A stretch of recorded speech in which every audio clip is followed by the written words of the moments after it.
You probably like to go work in a coffee shop, and it's not to go talk to everyone else in the coffee shop. It's just to have other people and a buzz of energy around you. That's kind of what we designed for.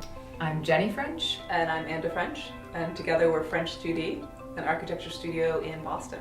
What we've really been focusing on in the last maybe decade is thinking about collectives and how can we take some of those utopian ideas and put them back in the city.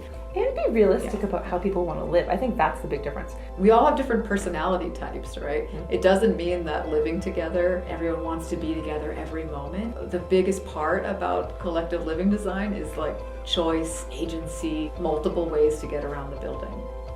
So we just completed a co-housing project here in Greater Boston, and it's called Bay State Co-housing. And that's 30 families that chose to live together, but be their own developers to build a 45,000 square foot building, which is pretty remarkable. So a way that the process worked for us was actually to hold workshops to start to work through what their collective spaces would be.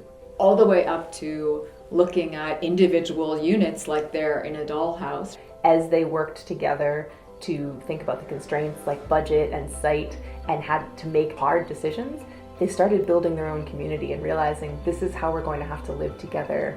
The financial model for Bay State Co-housing is the same as, financing at a bank, but this time 30 households put that financing together to make a construction loan and then turn it into a 30-person mortgage. They also were able to make decisions to keep costs low based on their own shared priorities, so that the project was in fact cheaper than available real estate in the same neighborhood. In the last maybe 5 or 10 years, I think enough critical mass of people looking to find something different in the regular way that we live in apartments and single family houses is just not doing enough.